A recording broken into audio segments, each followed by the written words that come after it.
toutes. C'est votre confrère Fofana Chamatou. J'espère que vous me reconnaissiez. Je fais des vidéos sur la développerie, sur le processus de la développerie, comment jouer à la développerie, qu'est-ce qu'il faut faire. Une fois que vous avez la développerie, s'il faut le dire, de votre inscription jusqu'à ce que vous soyez sur le sol américain, tout le processus à suivre pour être dans les bonnes conditions. Et je pense que dans ma précédente vidéo, je m'étais limité sur la partie, lors de l'inscription, sur la partie du nom, si j'ai bonne mémoire, ou bien c'était sur la partie,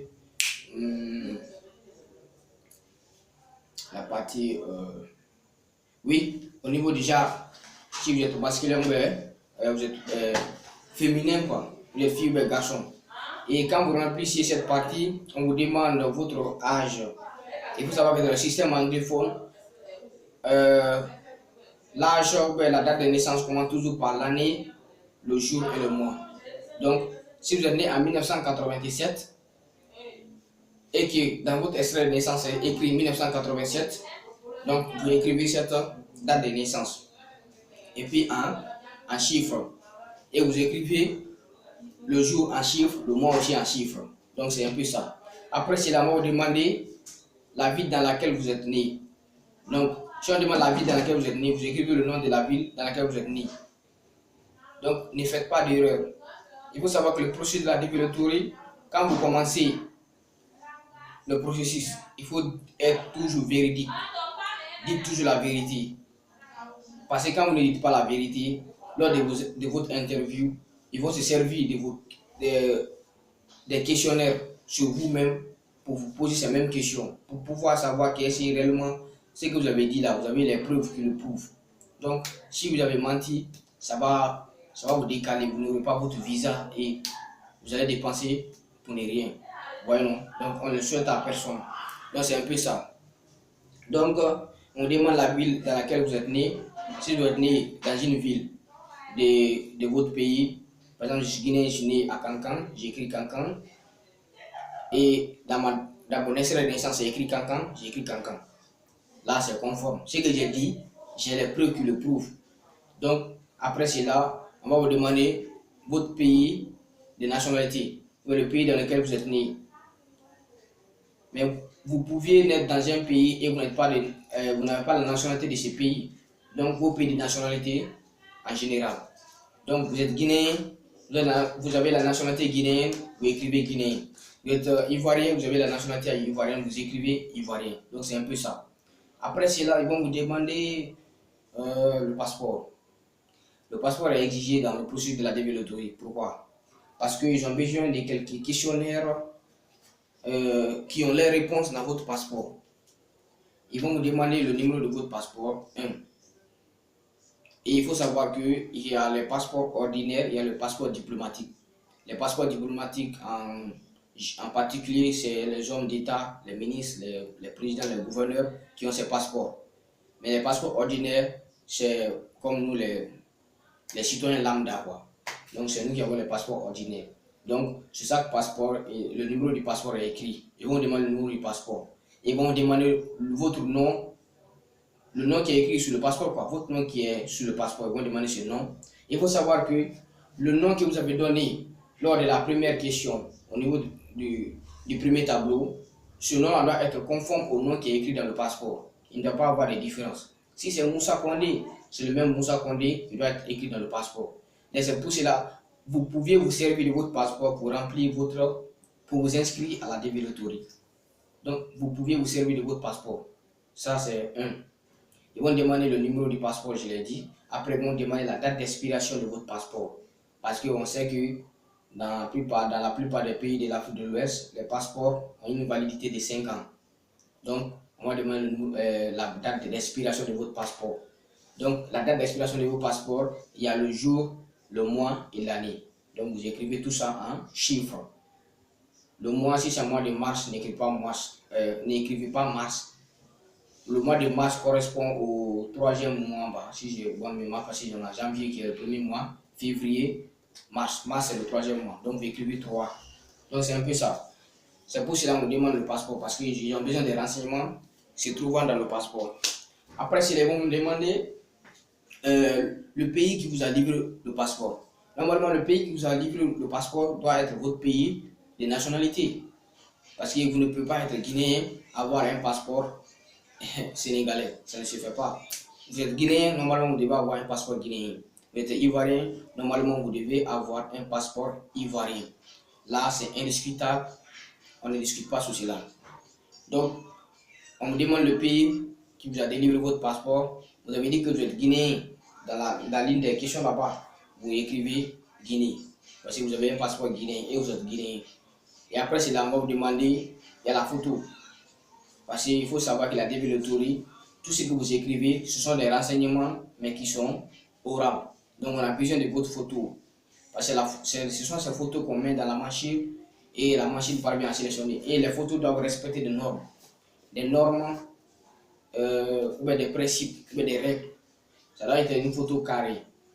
Comme si font des photos de carte d'identité, mais ça doit être une photo carrée, 600 pixels sur 600 pixels avec un fond blanc.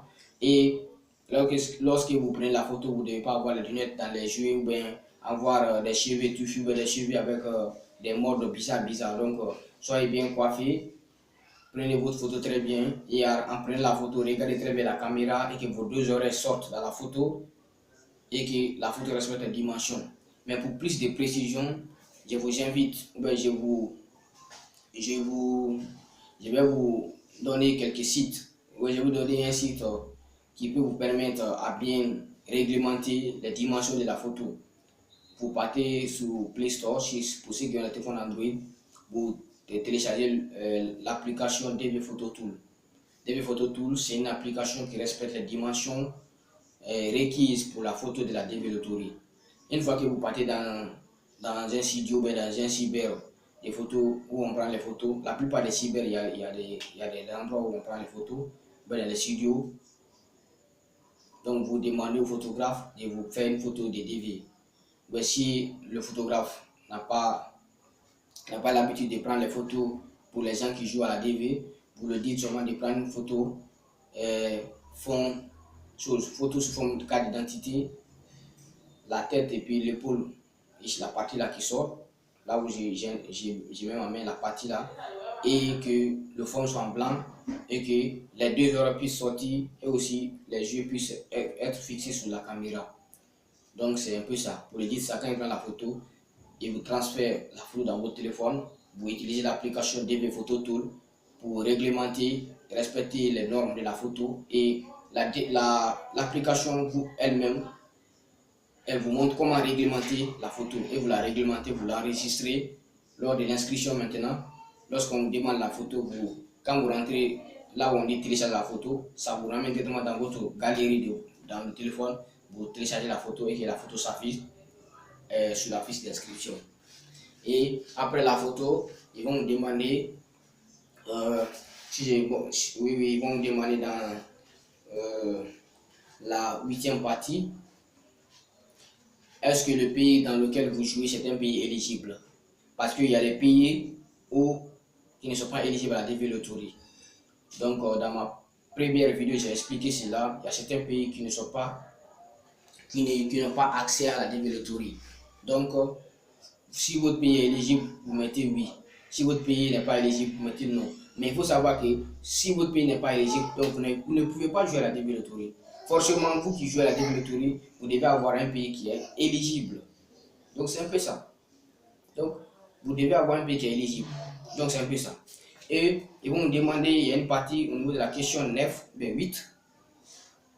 Ils vont demander des questions sur votre adresse.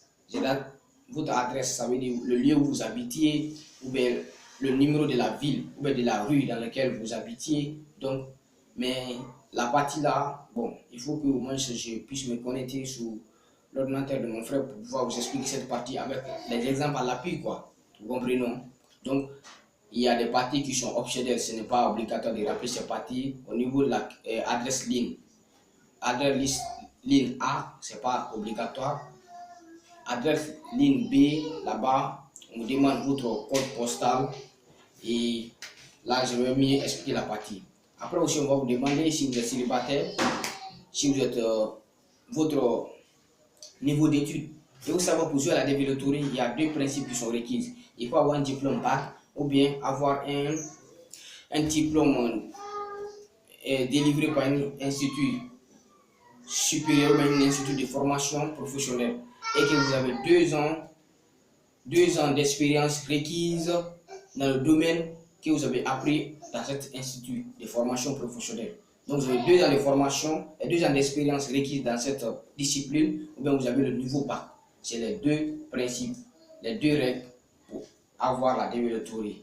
Et la troisième règle, c'est avoir son passeport. Et son passeport qui est en cours de validité. Et quatrième règle, avoir une photo qui respecte les normes de la développerie. 600 pixels sur 100 pixels, fond blanc, les deux oreilles sortent. La photo doit être dans un cadre carré et que vos yeux fixes, soient fixés sur la caméra.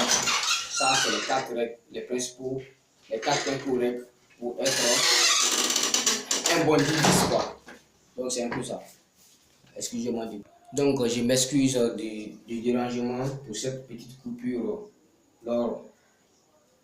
sur la vidéo. Donc, j'étais sur cette partie, les 4 règles que vous devez respecter pour être un bon divise. Première règle, avoir son passeport en cours de validité, la photo qui respecte les normes de la développerie, à savoir fond blanc, une photo carrée, 600 pixels sur 100 pixels, les deux oreilles, on puisse visionner les deux oreilles et que les yeux soient fixés sur la caméra. 2. Avoir un diplôme bac ou bien un diplôme d'une école, d'un institut de formation professionnelle et avoir 2 ans d'expérience acquise dans cette discipline. 3 aussi, bon, je peux dire. 4e aussi, être dans un pays qui est éligible. Si je dis un pays éligible, ça veut dire un pays qui a accès au processus de la développerie. Après, on va demander si vous êtes célibataire ou si vous êtes marié. Si vous êtes célibataire, cliquez sur la partie célibataire. Si vous êtes marié, cliquez sur la partie mariée. On va vous demander le nom de votre femme, quelques renseignements sur votre femme, vous remplissez. Si vous avez des enfants, vous écrivez le nom d'enfant. Si c'est 2, vous écrivez sur 3. Si c'est un seul enfant, vous écrivez. Si vous n'avez pas d'enfant, vous écrivez 0.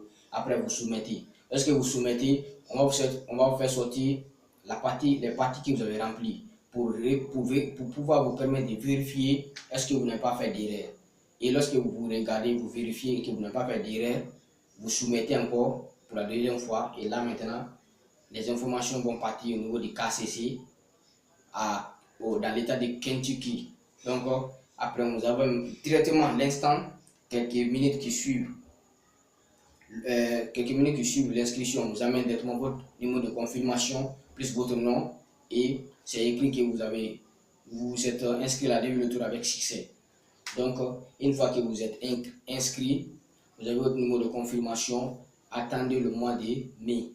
Mois de mai de l'année suivante, ou de l'année qui suit l'année à laquelle vous avez joué. Par exemple, la DV 2022, c'est une DV qui se joue en 2020. Mais normalement, vous devez être sur le sol américain en 2022. Donc, vous jouez en 2021, mois de mai 2021, le 5 mai, précisément, les résultats sortent. Mais l'année passée, pour la DV 2021, les résultats se sont sortis le 6 juin. Mais là, ça, c'était dû au problème de coronavirus. Parce que vous savez que l'Amérique a trop souffert par rapport à ce coronavirus. Jusqu'à présent, ça continue. Mais on espère que ça puisse finir et que le processus de la développerie puisse reprendre encore de force. Et ce que j'aimerais dire, il faut savoir que le processus de la développerie, c'est un jeu de sens. Cela ne veut pas dire que lorsque vous jouez, vous devez être gagnant directement. Franchement, c'est le conseil que j'aimerais donner. Lorsque vous jouez, vous pouvez avoir la chance d'être admis, d'être gagnant, si vous le dites, ou de ne pas gagner. Et quand vous ne gagnez pas, il faut savoir que l'échec, ça fait tomber les petits, mais ça ne fait pas tomber les grands. Parce que tu peux te servir de ton échec pour pouvoir arriver encore, pour pouvoir exceller encore dans ce que tu fais. Donc, ne vous découragez pas lorsque vous ne gagnez pas cette année. Ne vous découragez pas lorsque vous ne gagnez pas pour la seconde année. Jouez toujours. Tant que vous n'avez pas gagné, jouez. Tant que vous n'êtes pas sélectionné, jouez. Et vous savez qu'il y a beaucoup de personnes qui jouent à la développerie. Il y a des millions de personnes qui jouent. Mais ils ont besoin seulement qu'il y ait des 55 000 personnes. Donc, regarde, des millions qui jouent, mais ils ont besoin de 55 000 personnes pour une loterie concernant une seule année. Donc, c'est probable que vous gagnez, c'est probable que vous ne gagnez pas. Donc, vous ne deviez pas vous concentrer trop sur la loterie. Si vous avez d'autres activités à faire, faites ces activités, continuez votre vie. Mais n'oubliez pas aussi le processus, quoi. Donc, à mois de mai, lorsque les résultats vont sortir, vous prenez votre fiche de confirmation. Si j'ai votre fiche de confirmation, c'est une fiche sur laquelle c'est écrit votre numéro de confirmation. Vous prenez le numéro de confirmation, votre nom, et remplissez un caractère et vous soumettez. Lorsque vous soumettez, on fait sortir maintenant les résultats qui prouvent que vous êtes sélectionné ou vous n'avez pas été sélectionné. Si vous avez été sélectionné, la phrase qui est écrite, c'est écrit Monsieur XX. Vous avez été sélectionné au jeu du hasard. Tant. C'est une courte phrase. Donc, lorsque vous n'êtes pas sélectionné, c'est écrit en anglais. Les informations que vous avez données n'ont pas été sélectionnées. On dit has no bit the information quoi, bon, c'est un peu en anglais. Donc, c'est un peu ça. Vous n'êtes pas gagnant, vous n'avez pas été sélectionné en mois de mai, ne vous fatiguez pas. Cette année, dans la même année de 2021, mois de mai, vous n'êtes pas gagnant. Dans la même année, octobre, rejouez encore pour la DV 2023. Donc, c'est un peu ça. Donc, lorsque vous êtes sélectionné, j'ai pris pour tous ceux qui jouent, tous mes frères guinéens qui jouent, à pouvoir avoir cette chance de gagner. Mais il faut savoir que tout le monde ne va pas gagner aussi.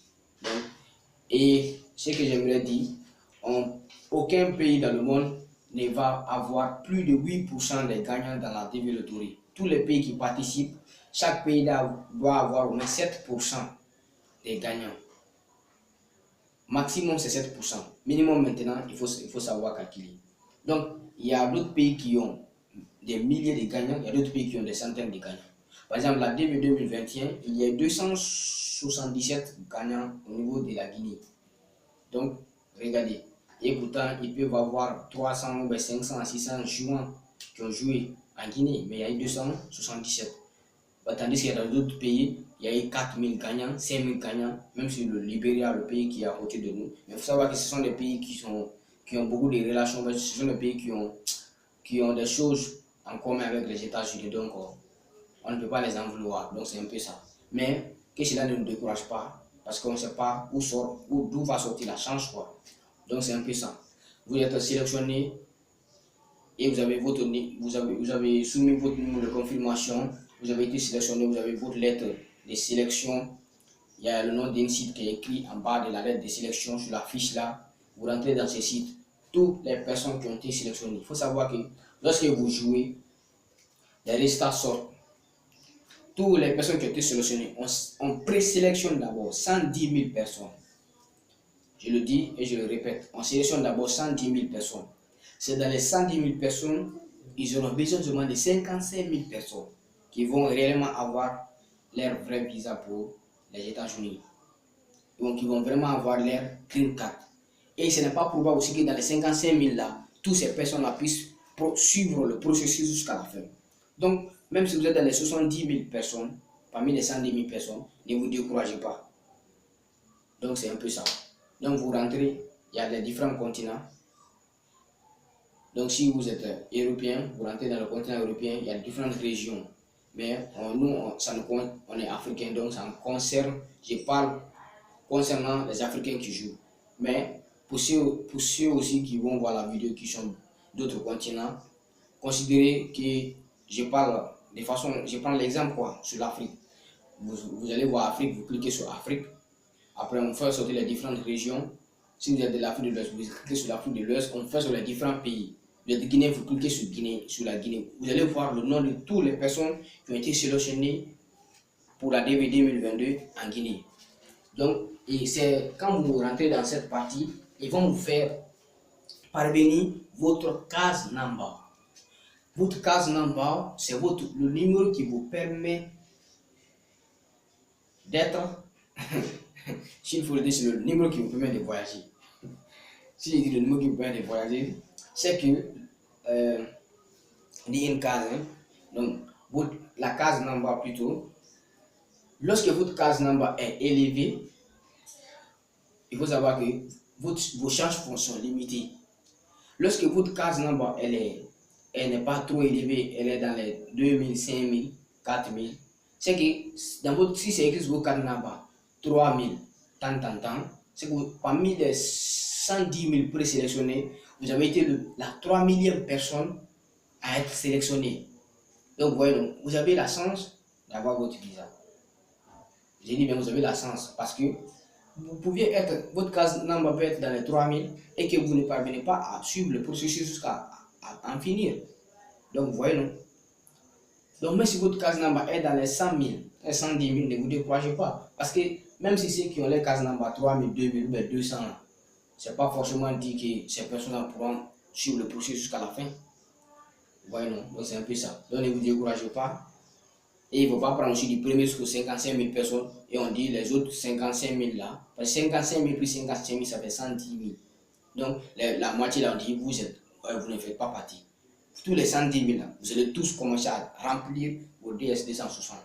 Mais la personne qui va vite suivre le processus et que lui, il suit le processus directement, c'est la personne là qui va vite être sélectionnée pour aller à l'interview. Donc, c'est un peu ça. Mais pour ne pas que la vidéo soit longue, on va se limiter ici. Je vous invite à vous abonner sur ma chaîne YouTube Jean-Martin Fofana.